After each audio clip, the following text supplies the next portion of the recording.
수고하고 무거운 짐진 자들아 다 내게로 오라. 내가 너희를 쉬게 하리라. 너무나 잘 아는 말씀이지요. 수고하고 무거운 짐진 자들.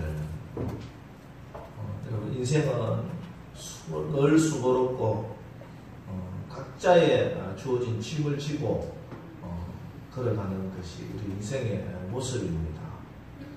지금까지 살아오면서 전혀 수고롭지도 않고 나의 어깨에 어떤 짐도 없이 그렇게 살 때가 있는가요?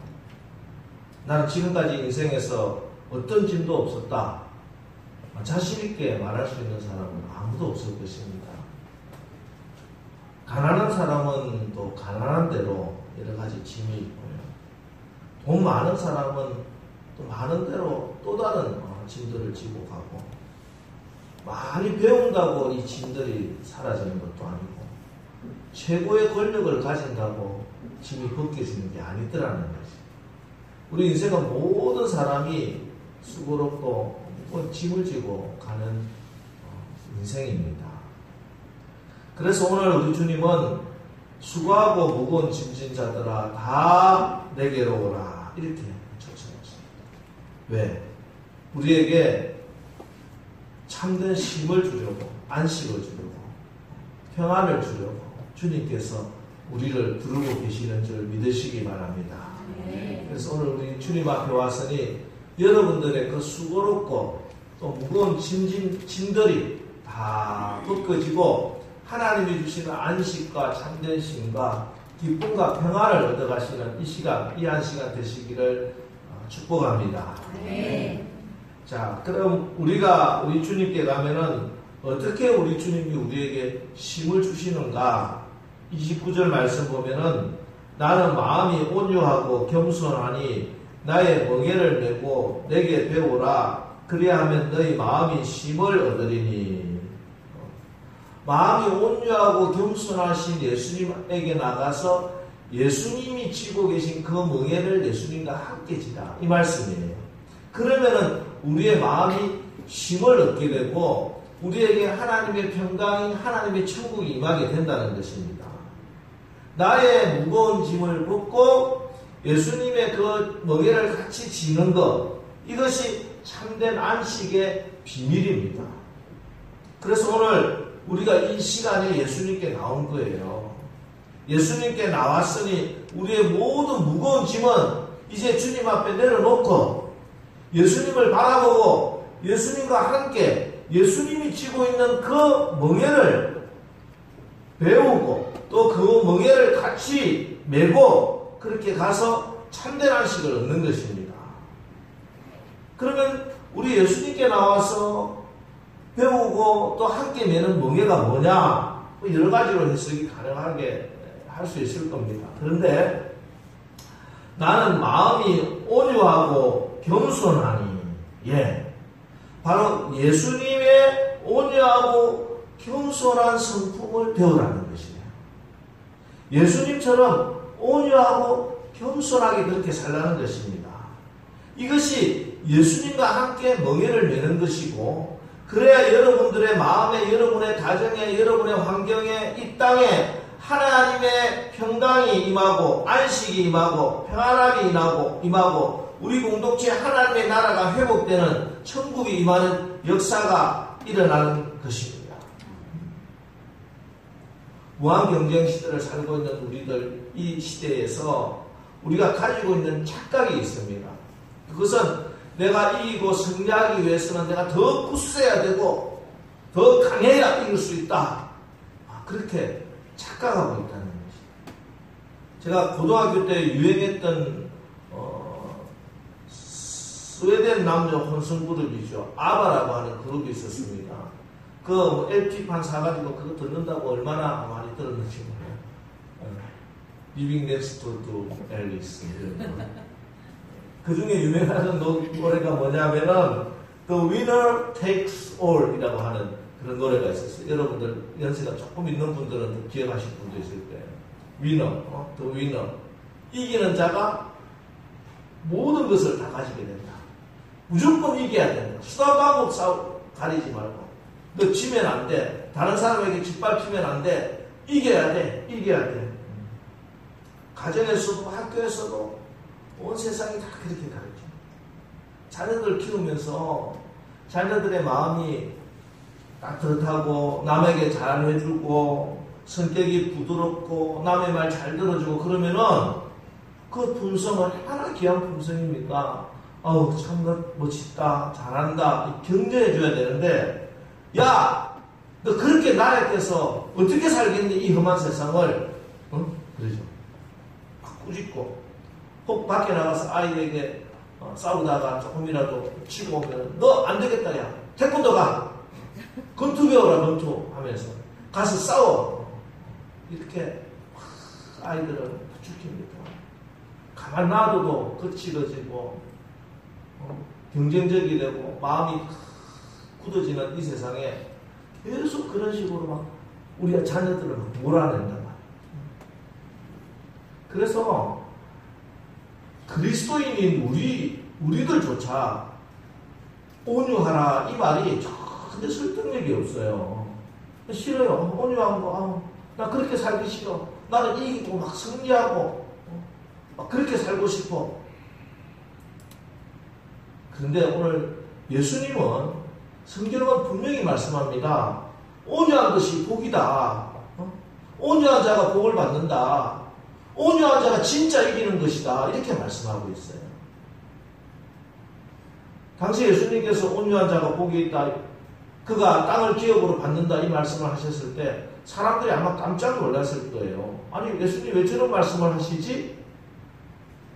왜냐하면 그 당시는 로마가 전 세계를 지배하고 있을 때잖아요. 이스라엘도 로마에 지배하여 있었어요. 로마의 철학은 뭐냐면 헬라 철학과 또 달라요. 로마의 철학은 힘이 곧 성이다 이런 철학이에요. 강한 것이 옳은 것이다. 왜 강하냐? 옳기 때문에 강하다. 이렇게 가르쳤어요. 그게 로마 철학입니다. 그래서 로마의 지배를 받고 있던 유대인들은 하나님이 메시아를 보내주실 것인데 그 메시아는 로마보다 더 힘센 메시아가 올 것이다. 이렇게 기대하고 있었어요. 능력이 막 하늘의 능력을 엘리야처럼 하늘에 불을 막 내리는 그런 메시아가 올 것이다. 이렇게 기대를 하고 있는데 예수님이 오셔서 보니까 귀신이 떠나가고 물고기 2마리 보리떡 5개로 5,000명을 먹이고 능력이 대단한 거예요. 야, 저분을 따라가면은 메시아의 나라 천년 왕국이 임하겠구나. 그래서 막 모여들었는데 설교를 하시는데 온유한 자가 복이 있다 이렇게 말씀하는 거예요. 얼마나 큰 충격인지 몰라요. 근데 여러분 온유한 자가 승리한다. 이것이 진리입니다. 세상의 학문 진화론은 약육강식, 적자 생존, 강한 자가 약한 자를 잡아먹고 그가 생존하게 된다. 이렇게 가르치죠. 근데 사실은 지금 자연계를 보면 정반대입니다. 그죠? 강한 자가 살아남나요? 강한 동물이 살아남나요? 인류에 가장 강했던 동물이 뭐예요? 공룡들. 지금 눈에 보이지도 않아요. 지금 살고 있는 이 땅에 존재하는 동물들 중에도 강하다고 하면 호랑이, 사자, 이런 것들이 막 있나요? 그 동물원에 가서 볼 수 있어요. 호랑이에게 잡혀먹고 사자에게 잡혀먹고 아무 힘이 없고 늑대에게 쫓기고 하는 양과 소와 이런 것들은 벌판에 합쳐 많아요. 땅에 충만한 거는 온유한 동물이 충만한 거예요. 물속을 보더라도 큰 물고기가 작은 물고기 잡아먹잖아요. 그런데 멸종하는 물고기 보면 다 큰 물고기가 멸종하는 거예요. 작은 물고기, 멸치 이런 거 그대로 얼마나 많은지 잡아도 끝없이 생겨요. 이게 자연의 법칙입니다. 생태계의 원리가 이렇다는 거예요. 우리 마음도 마찬가지예요. 우리 사람이 사는데도 가장 중요한 마음이잖아요. 마음도 여러분 강한 마음, 굳센 마음 이것이 막 이길 것 같이 막 그렇게 강해라, 굳세라, 지지 마라. 남에게 양보하지 마라. 그래야 이긴다. 그래야 이긴다. 그 마음 가진 사람이 이긴다 하지만 아니에요. 따뜻한 마음 가진 거요. 따뜻한 마음이 굳은 마음, 굳센 마음을 이기게 됩니다. 그 마음 가진 사람이 결국 그 굳센 마음 가진 사람을 녹여버려요. 자녀를 따뜻한 마음으로 사랑으로 양육하면 그 자녀가 훌륭한 자녀가 됩니다. 그게 가장 강한 마음입니다. 이 세상에 가장 강한 마음은 따뜻하고 온유하고 부드러운 마음이에요. 그래서 능력의 성령, 생명의 성령께서 이 땅에 오셔서 우리에게 하시는 일이 있는데, 새 영을 우리에게 부어주시는데, 성령을 우리에게 부어주시는데, 그러면 어떤 일이 일어나느냐? 에스겔서 36장 26절, 새 영을 너희 속에 두고 새 마음을 너희에게 주되 너희 육신에서 굳은 마음을 제하고 부드러운 마음을 줄 것이며, 하나님의 성령이 임하면은 우리에게 생명과 능력이 임하는 것이잖아요. 그런데 하나님의 성령이 주시는 것이 뭐냐면 우리의 육체에서 지금 딱딱하게 굳어져 있는 그 마음을 없애고 부드러운 마음을 주신다는 거예요. 이게 온유한 마음이잖아요. 예수님의 마음이잖아요. 여러분, 차갑고 굳은 거는요, 죽음으로 가고 있는 거예요. 여기서요. 뭔가 점점 굳어지고 있다, 딱딱해지고 있다. 무슨 말이냐? 죽어가고 있다. 부드러워지고 있다, 부드럽다. 여기는 생명이 역사합니다. 항상. 우리의 몸에도 여러분들 다 알죠. 여러분 몸의 어떤 기관이, 어떤 부위가 딱딱하게 굳어지고 있다. 간이 굳어지면 어떻게 돼요? 간경화, 간암. 점점 굳어지다가 죽어버립니다. 생명들 다 그렇습니다. 죽어있는 것은 다 딱딱해. 죽어있는데 보들보들한 게 있나요? 광물들, 죽은 나무들, 고목들 죽어가지고 빽쩍 마른 나무들 다 딱딱해졌잖아요. 그런데 생명이 살아나고 열매가 맺고 아름다운 꽃이 피고 하는 걸 보면 늘 부드러운 세 가지에서, 세수에서 열매가 맺혀요. 지금 포도, 지금 저기 앞에 있는 것도 보면은 항상 꽃이 피고 열매를 맺는 가지는 어떤 가지예요? 작년에 있던 그 가지예요? 딱딱하게 굳은 가지예요? 아니에요. 봄이 되어서 새롭게 아주 연약한 그 가지가 그 가지에서 꽃이 피고 열매를 맺는다.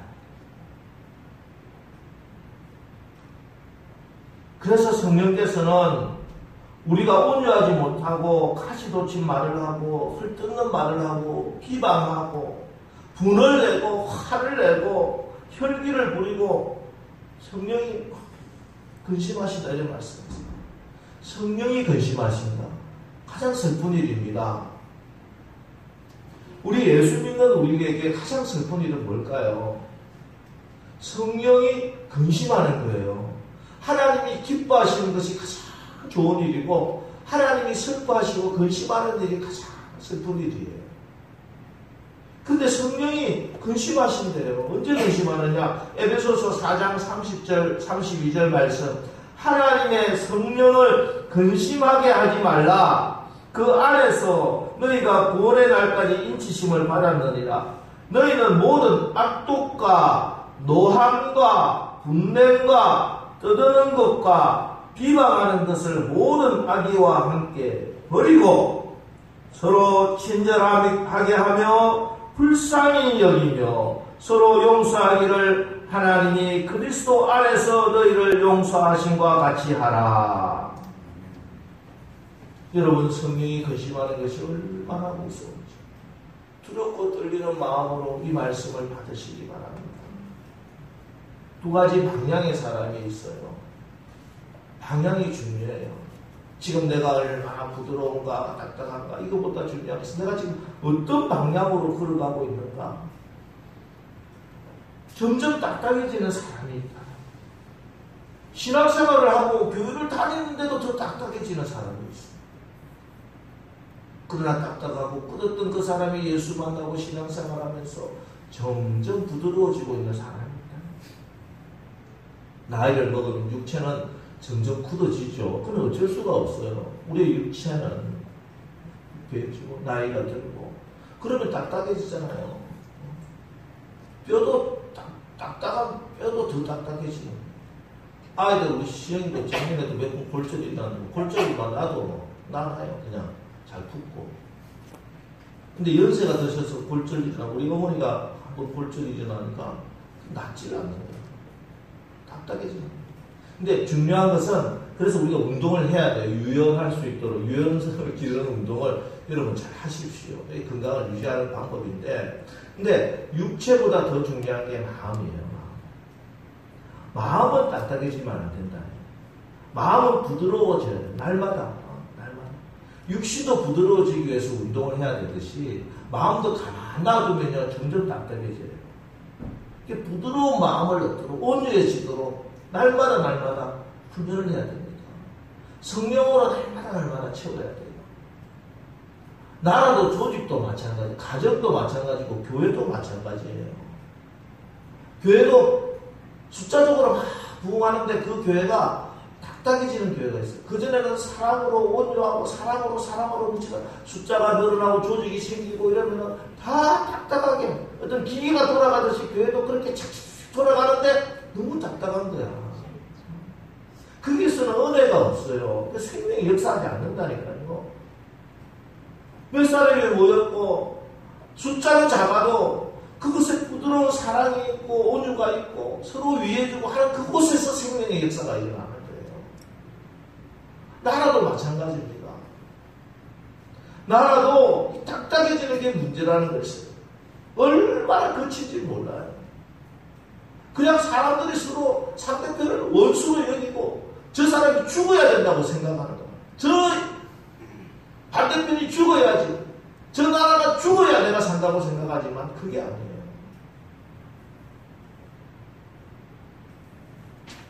여러분 지금 우리 조국을 보면요 아마 성령님이 탄식하고 계실 거예요. 예루살렘의 딸들아 나를 위하여 울지 말고 너희와 너희 자녀들을 위하여 울라. 우리 자녀들에게 물려줘야 할 이 나라를 이렇게 서로 원망하고 그치고 그친 나라로 만들어서 그곳에 생명이 없어. 어떻게 해야 돼요? 어떻게 해야 돼요? 주여 이 나라를 어떻게 하면 좋습니까? 예수님이 육체에 계실 때 자기를 육체 죽음에서 능히 구원할 이에게 심한 통곡과 눈물로 간구와 소원을 올렸다고 하셨습니다. 이와 같이 성령도 우리의 연약함을 도우시나니 우리는 마땅히 기도할 바를 알지 못하나 오직 성령이 말할 수 없는 탄식으로 우리를 위하여 친히 간구하십니다. 여러분 이 딱딱하게 굳은 내 마음, 딱딱하게 굳어져 가고 있는 우리 가정, 이 거칠고 딱딱한 우리 조국을 놓고 어떻게 해야 되냐? 우리의 눈물의 기도를 적셔야 됩니다. 눈물의 기도를 적셔야. 여러분 자녀들 키우면서 우리 자녀들의 마음에 상처가 있고 자녀의 마음이 딱딱하게 굳어지면 어떻게 할 거예요? 어머니의 눈물의 기도, 아버지의 눈물의 기도, 그 눈물의 기도가 상처 입은 자녀들의 마음을 적시게 될 것이요. 그 아이들이 부드러워지고 다시 생명의 역사가 일어나게 될 줄 믿습니다. 나라도 마찬가지고 교회도 마찬가지입니다. 딱딱해진다고 왜 나에게 거칠게 하냐고 서로 더 거칠게 부딪히다 보면 서로 다 죽게 돼 있어요. 그 나라와 그 조직은 망가져 살살이 부서지고 말 것입니다.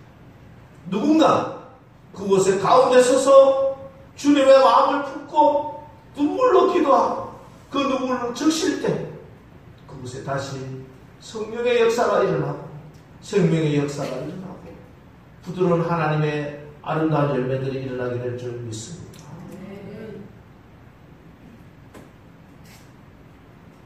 온유함이라고 하는 것은 단순히 나약한 것이 아니에요.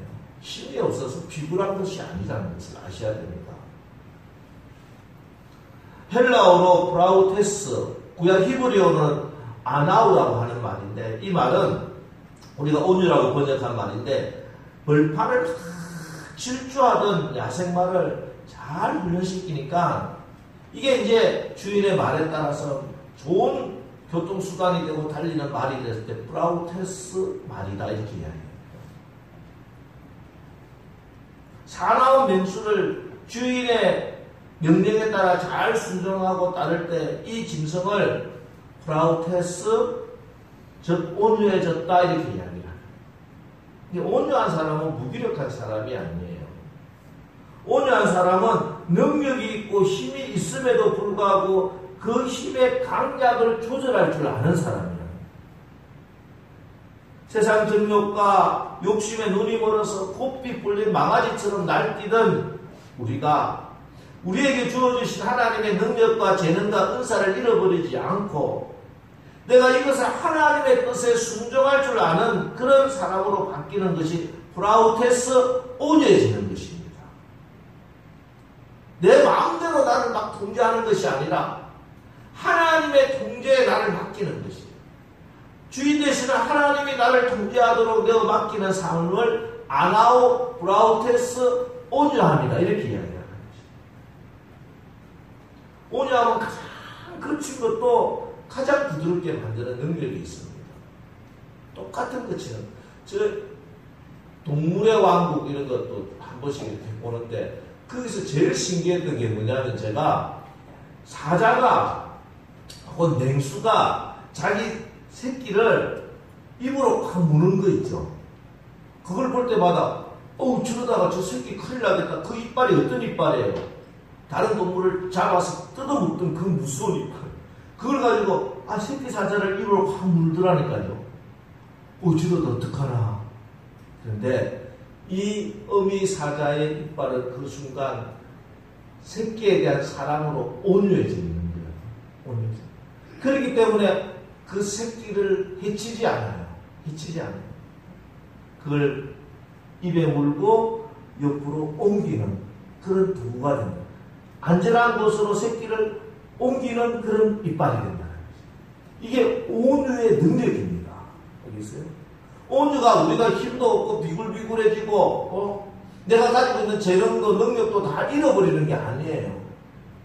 온유는 같은 능력을 가지고 있고 아무리 거친 것도 사랑으로 덮어서 그것이 다른 사람을 해치고 사회를 망치고 관계를 깨트리는 것이 아니라 그 온유한 이빨로 더 안전한 곳으로 하나님께서 주시는 능력으로 변화되는 게 이게 온유함이라는 것이죠.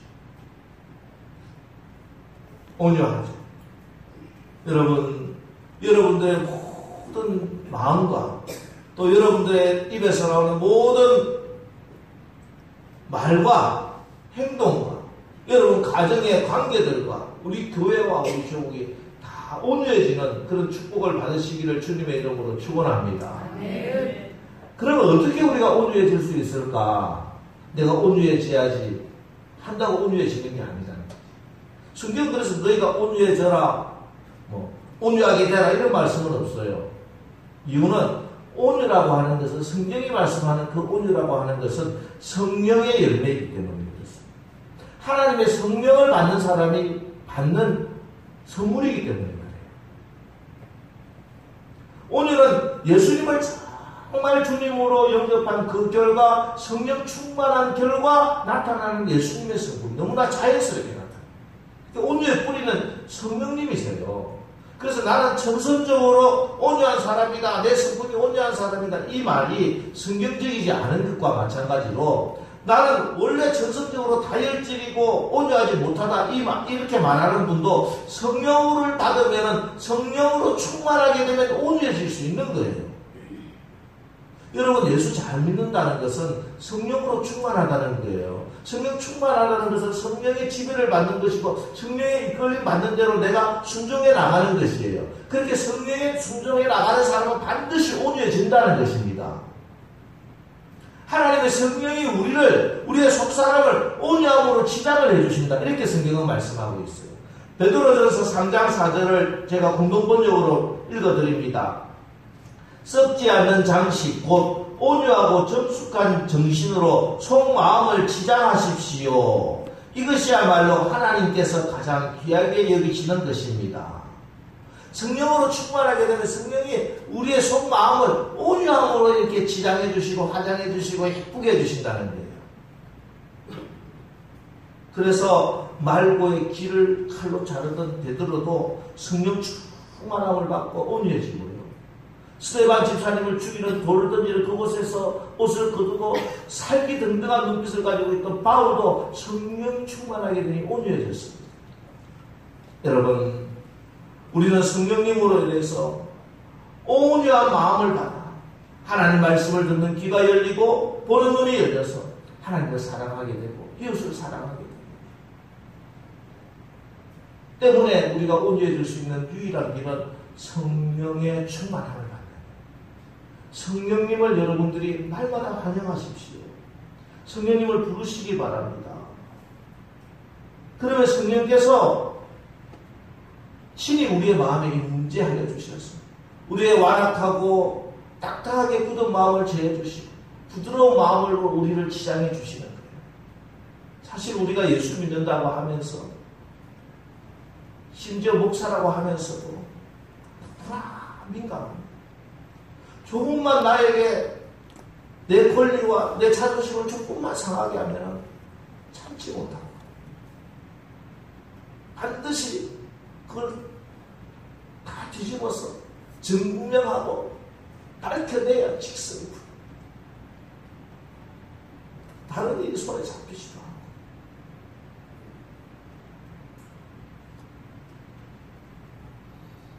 예수 믿는다고 하면서도 여전히 나의 마음과 나의 입술을 나의 육체의 소욕에 그대로 맡기고 있기 때문에 여러분, 내가 내 육체가 원하는 대로 내 육체에서 일어나는 감정대로 나를 맡기면 절대 온유해질 수 없습니다. 갈라디아서 5장 17절 육체의 소욕은 성령을 거스르고 성령은 육체를 거스리나니 이 둘이 서로 대적함으로 너희가 원하는 것을 하지 못하게 하려 합니다. 육체의 소욕대로 나를 맡겨주면 내 생각대로 내 눈에 보이는 대로 내 마음에 일어나는 감정대로 나를 맡겨놓으면요 성령을 거스린다니까요. 성령이 주시는 그 온유하지 못하게 만든다니까요. 그렇기 때문에 우리는 정말 날마다 성령님을 환영하고 성령님께 나를 맡겨야 되는 거예요. 그래야 육체의 소욕, 온유하지 못하게 하고 혈기를 부리고 화가 나게 하고 참지 못하게 하는 그것을 다스릴 수가 있어요. 성령으로만 다스릴 수 있어요. 여러분, 마음에 억울한 생각이 들고 화가 치밀어 오르고 욱 하는 마음이 확 올라오려고 할 때 그때 해야 할 일은 빨리 예수님, 성령님 하고 내가 예수님을 부르고 성령님을 불러야 돼요. 주님을 불러야 돼요. 주님을. 그때 성령님을 환영할 때 성령님께서 우리 속에 와주시고 성령이 우리의 마음을 다스려 주시고 온유함으로 우리를 다스려 주시고 그렇게 되면은 우리의 마음의 성품이 점점 온유해지고 있어요. 온유한 언어로 분노로 일고 있던 그 관계 속을 하나님 녹여주시고 슬기로운 마음으로 우월의식에 빠지든지 또 열등의식에 빠진 자들이 공격해오는 그 공격적인 상처들에서부터 치유함을 받게 된다. 그래서 온유의 열매를 맺게 합니다. 온유의 열매. 온유의 열매가 뭘까요? 온유의 축복이죠. 온유의 축복이 뭡니까? 온유한 자가 받는 복이 뭡니까? 온유한 자에게 약속된 복은 구약이나 신약이나 동일합니다. 뭡니까? 땅입니다. 땅. 시편 37편 11절 그러나 온유한 자들은 땅을 차지하며 풍성한 화평으로 즐거워하리로다. 마태복음 5장 5절 오늘 말씀 온유한 자는 복이 있나니 저희가 땅을 기업으로 받을 것이며. 여러분 땅 좋아하잖아요. 땅 100평만 1000평만 와 10,000평만 있으면 좋겠다 생각하죠. 온유해지시기를 바랍니다.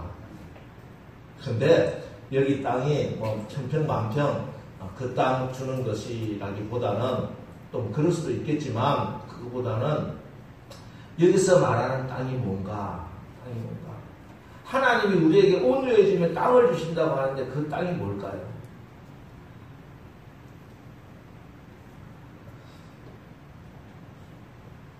가난한 자는 복이 있나니 그 최춘선 할아버지 그 책 압니까 혹시? 팔복에 나오는 팔복. 그 최춘선 할아버지에 대한 그 책도 여러분들 영상도 많이 봤을 때 DVD로 나온 거 가지고 그 김우현 감독이 그 지은 책과 영화죠. 이번 주 설교 준비하면서 제가 그 팔복의 세 번째 온유한 자는 복이 있나니 그 김우현 감독이 만들어 놓은 그 책을 내가 이제 사보지는 못했고 이번 주에 살 것 같아요. 제가 다시 그래서 DVD를 가지고 다시 우리가 한번 보려고 하는데 제가 유튜브로 그 영상을 봤어요. 책으로 읽어야 더 많은 내용을 볼 수 있지만 그 유튜브로 잠깐 봤는데 광화문 시장에서 니코틴 정이라고 별명이 붙은 그 날 때부터 내성마비 장애 1급을 가진 정재환 씨라고 하는 분이 있어요. 담배, 술, 욕설, 허무, 밑바닥 인생을 사는 분입니다. 내성마비에 그렇게 사니까 길가에서 자판을 깔아놓고 고무장갑, 뭐 여러 부채 이런 거 한 개씩 팔아서 이렇게 사시는 분인데 이분과 20년 동안 교제를 하면서 같이 지내면서 매일 지내는 것이 아니라 한 번씩 찾아가서 영상을 찍어 20년간의 영상을 가지고 만든 영화예요. 온유한 자는 복이 있나니. 근데 이 정재환 씨가 성령을 받아서 온유해짐으로 시인이 되는 시집을 내는 시인이 되는 그런 내용입니다. 여러분들 유튜브 찾아보면 금방 나와요. 저 집에서 어제도 저녁에 또 봤어요. 같이 제 아내랑. 자, 이분이 성령을 받아서 온유해지는 마음을 받았어요. 그렇게 되자 전에도 그 부채를 팔고 고무잡고 팔고 하던 광화문 그 길거리 길바닥에 그게 이제 그 박스 껍질 펴놓고 장사를 하잖아요. 하는데 한편 될까 말까 이곳을 비가 오나 눈이 오나 그 추운데도 장사는 안 되지만 나와요. 나중에 나오는데 왜 나왔어요? 형님 왜 나왔어요? 이렇게 물어보니까 그로리죠. 이곳은 거룩한 땅이다. 그곳을 그로리 좀 거룩한 땅으로 선포하고 무릎을 꿇고 계속 기도합니다. 기도 내용이 하나님 이곳을 지나가는 저 많은 사람들 하나님 알게 해주세요. 하나님 알게 해주세요. 그렇게 기도하고 그리고 한 번은 무슨 기도를 하고 계시면서요 이렇게 간절하게 기도했어요. 그러니까 내가 지금 유대인들을 위해서 기도하고 있다. 유대인들을 위해서. 저 유대인들이 빨리 예수님이 메시아인 것을 알았어. 그들의 머리에 쓰여져 있는 수건이 벗겨져서 예수님이 메시아인 것을 알게 해달라고 그렇게 유대인들의 회복을 위해서 기도하고 있다. 내성마비요 장애인이요 한편전에 길바닥에 앉아서 장사하고 있는 그분이 유대인들의 회복을 위해서 그렇게 기도하고 있는 것을 볼 때 제가 처음으로 동영상을 볼 때도 그렇게 눈물이 많이 나요. 어제 우리 저 아내와 같이 보면서 또 눈물이 너무 부끄럽고 내가 목사인가 목사 타이틀을 가지고 신앙을 하고 설교를 하는 나도 저렇게 못합니다.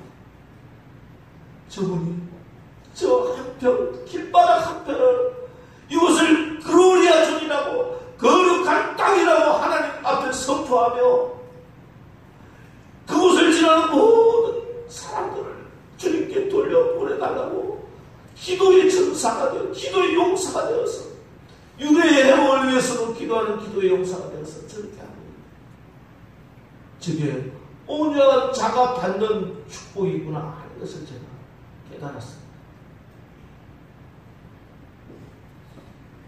골초요 장애인이요 충분히 마음의 상처를 가지고 사회를 비난하고 주변 사람을 정오하면서 살아도 그렇게 거칠게 살아도 누구 하나 왜 그렇게 사느냐고 말할 수 없는 그런 상황 가운데서도 하나님의 성령으로 온유해져서 자기가 거하는 그 땅을 거룩한 하나님의 땅 글로리아 존으로 바꾸고 그렇게 이 시대의 다윗처럼 하나님을 찬양하는 시를 적어가며 기도의 전사로 그렇게 당당히 살아. 여러분 이제 가서 보시면 다 알겠지만 이분이 내성마비이기 때문에 글 한자 적는 게 얼마나 힘든지 몰라요. 글이 얼마나 비틀비틀하고 한자의 글을 적기 위해서 몸을 비틀어가면서 한자 한자 써갑니다. 그분이 시가 곳곳에 있어요. 어디에? 뒷골목 버려진 판장 위에 전봇대 위에 비 내리는 벽당 위에 사인펜을 가지고 매직을 가지고 시를 쓰고 하나님을 찬양하는 시 판자에다가 모든 사람들아 여호와를 찬양하라. 모든 사람들아 여호와를 찬양하라. 그거를 버려진 판자에 적어서 구석진 골목에 그걸 놔두는 거예요. 형님 그걸 왜 거기다가 놔둬요? 누군가가 읽어라. 누가 읽으려고 그거를 버려진 판자 누가 읽어요? 술 취한 사람들이나 노숙자가 가다가 그것을 읽고 하나님의 영광을 찬양하는 그날을 바라며 그곳에 그 시를 적어놓았다. 그에게 하나님 나라가 임했어. 평강이 임했어. 그가 가는 곳곳이 다 하나님의 영광을 드러내는 그 땅으로 변화되고 있었다는 것입니다. 여러분 가운데 영혼이 지치고 피곤한 분이 계십니까? 너무 짊어지고 가기에 힘든 그런 짐을 지고 내가 살아야 하나 생각하시는 분이 있습니까? 해야 할 일은 많은데 내 힘과 능력이 없어서 감당할 힘이 없다고 좌절하고 계신 분이 있습니까? 오늘 일주일 이 강단에서 선포되는 말씀을 받으십시오.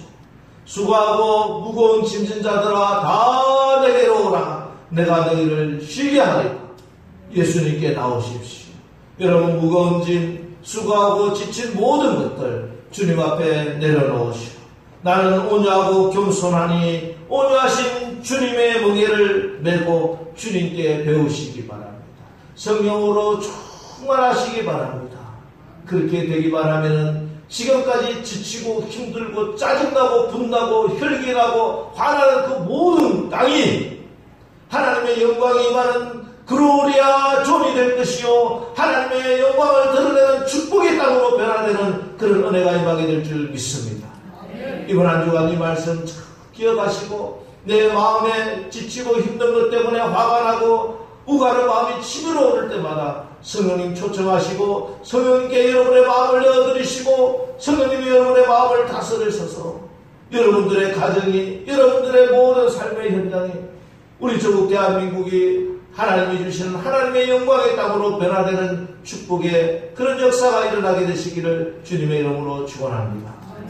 이제 이 시간 오늘 말씀을 기억하면서 주님과 함께 온유의 멍에를 메고 기쁘고 감사하게 주님의 영광의 땅을 바라보며 나가겠습니다. 오늘 말씀 붙들고 한 2분 동안만 여러분 입술을 열어서 우리 한번 기도하겠습니다. 할렐루야. 전능하시고 자비하시고